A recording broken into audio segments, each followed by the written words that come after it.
નમસ્કાર દોસ્તો, વિડીયોમાં ફરી એક વખત તમારું સ્વાગત કરું છું. સરકારની આંખ ત્યારે જ ઉઘડે જ્યારે ખેડૂતો થાકે. ત્યાં સુધી સરકાર એવું જુએ કે ખેડૂતોની અંદર કેટલી ક્ષમતા છે, ક્યાં સુધી આ લોકો આંદોલન ચાલુ રાખી શકે એમ છે. પંજાબ બોર્ડર ઉપર જે આંદોલન થયું હતું આજથી 7 વર્ષ પહેલા, તો એ સમયે પણ સરકારે 1.5 વર્ષ સુધી ખેડૂતોને આંદોલન કરવા દીધું. છતાંય એ ખેડૂતો ન થાક્યા, સરકારને ઝૂકવું પડ્યું. ત્યારે આ વખતે કંઈક ગુજરાતની અંદર પણ એવું પરિવર્તન આવ્યું છે. ખેડૂતો જાગૃત બન્યા છે. જે રીતે ખેડૂતોએ પોતાનું આંદોલન ચાલુ રાખ્યું, ધરણા પ્રદર્શનો, ઉપવાસ છાવણીમાં ઉપવાસ ઉપર બેઠા, ત્યારે કંઈક ને કંઈક આ સરકારને ઝૂકવું પડ્યું. પણ સરકાર ઝૂકી, સરકારે રાતોરાત નિર્ણય લીધો. કારણ કે આ લોકો રાતે જ નિર્ણય લે. રાતે કોણ આવે? ચોર આવે. આ બધા ચોર એટલે રાતે નિર્ણય લે, નહીતર તો કંઈક ધોળા દિવસે નિર્ણય ન લે આ લોકો. પણ જે રીતે એ લોકોએ નિર્ણય લીધો અને સરકારને એક ખેડૂતોને જે નવો લોલીપોપ આપ્યો છે, એ લોલીપોપની અંદર સરકાર એવું કહે છે કે ભાઈ માર્કેટમાં ચાલતા ભાવ કરતાં અમે બમણા ભાવ આપીશું ખેડૂતોને. જે રીતે વીજ પોલ નાખવામાં આવે છે ખેડૂતોની જગ્યામાં, તો એ વીજ પોલને લઈને અમે બમણા ભાવ આપીશું. આ વાતને લઈને આમ આદમી પાર્ટીના ધારાસભ્ય ગોપાલ ઇટાલિયાએ શું કીધું સરકારને, સૌથી પહેલા આપણે ગોપાલ ઇટાલિયાને સાંભળીએ. સરકાર નિર્ણય કરે. ગઈકાલે પરિપત્ર આવ્યો થાંભલા બાબતનો. રાતે તો ચોર હોય કામ કરે, સારો માણસ તો દિવસે કામ કરે. રાતના અંધારામાં પરિપત્ર આવ્યો. પહેલા તો ન્યાય એની માનસિકતા છતી થાય છે. રાતે કેમ? ધોળા દિવસે આવવા દેવો તો ને હામી છાતીએ.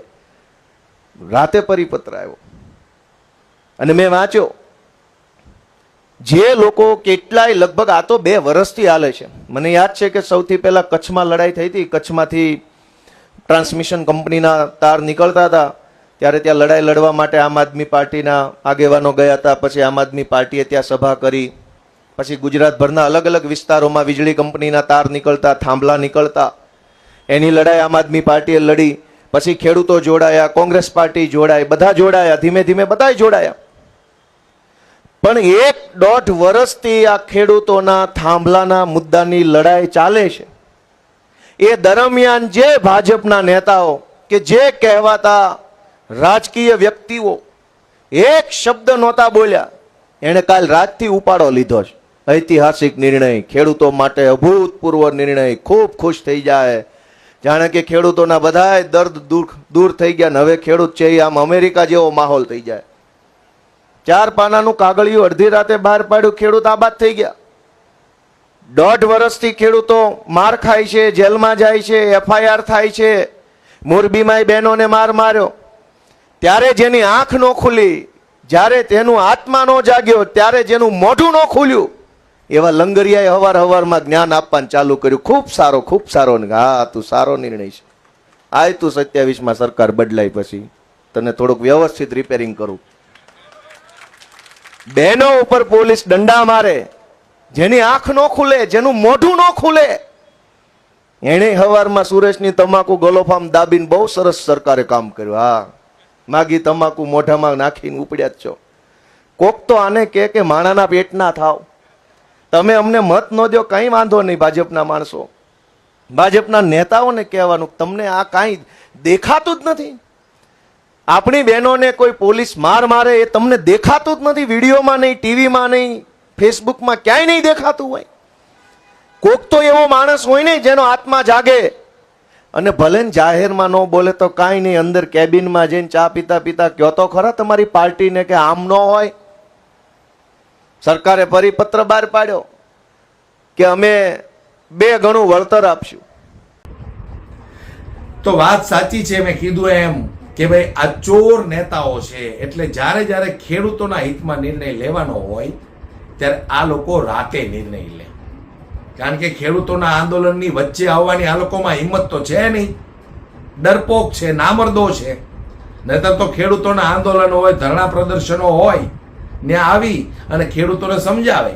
ભારતીય જનતા પાર્ટીનો એક પણ નેતા, ધારાસભ્ય ખેડૂતના આંદોલનમાં કે છાવણી ઉપવાસમાં ક્યાંય ન દેખાણો. કેમ? શું એ લોકો અનાજ નથી ખાતા? તો આવવું પડે. પણ ન આવે કારણ કે એ લોકોને ઉપરથી ઓર્ડર ન હોય. પણ જે રીતે હવે સરકારે ખેડૂતોને નવો લોલીપોપ આપ્યો છે, થોડા દિવસની અંદર નિર્ણય આવશે. જોઈએ હવે ખેડૂતોને આ લોકો શું વળતર આપે છે. કારણ કે આજ સુધીમાં જે ખેડૂતે માંગ્યું છે એ પણ પૂરેપૂરું મળ્યું નથી. તો આ વખતે તો સરકારે બહુ મોટો બોમ્બ ફોડી નાખ્યો છે કે ભાઈ માર્કેટમાં જે ભાવ ચાલે છે એના કરતાં ડબલ ભાવ આપીશું. તો આવનારા સમયમાં ખેડૂતોને પૂરું વળતર મળશે કે કેમ? તમને શું લાગે છે દોસ્તો? આ સરકાર આમ ગણીએ તો ખેડૂતોની તો સરકાર છે નહીં, માત્ર ખેડૂતોના વોટ માંગવા વાળી સરકાર છે, ખેડૂતોના વોટ લઈને સત્તામાં બેસનારી સરકાર છે. એમ છતાંય કૃષિ મંત્રી ફાંકા ફોજદારી કરે કે ભાઈ ખેડૂતો અમારા માટે મત લેવાનું સાધન નથી. એટલે તમે બધા ચોર કેવા છો એ દરેક ગુજરાતની જનતા જાણે છે. પણ તમે કંઈક ને કંઈક ચૂંટણી ટાણે આ ભોળા ખેડૂતોને એવી રીતે ભોળવી જાઓ છો કે ખેડૂતો તમને મત આપી દે છે. પણ હવે ખેડૂતો જાગૃત બન્યા છે. 2027માં ખેડૂતો આનો જવાબ આપશે. 2022માં ખેડૂતો જવાબ ન આપી શક્યા, પણ હવે 2027માં ખેડૂતો, આમ નાગરિકો, વેપારીઓ, બેરોજગાર જે ફરે છે, યુવાનો, બહેનો બધા જ કંટાળ્યા છે. તો જોઈએ 2027માં ભારતીય જનતા પાર્ટી ગુજરાતમાં સરકાર બનાવે છે કે કેમ. પણ મને એવું લાગે છે કે ખેડૂતો આ વખતે ખરેખર થાક્યા છે. અને આ જે લોલીપોપ આપ્યો છે એ લોલીપોપમાં સરકાર એના વચનો પૂરા કરે છે કે કેમ? તમારું શું કહેવું છે મને કોમેન્ટ બોક્સમાં એક વખત કોમેન્ટ કરીને દોસ્તો જરૂરથી જણાવજો. જય જવાન, જય કિસાન.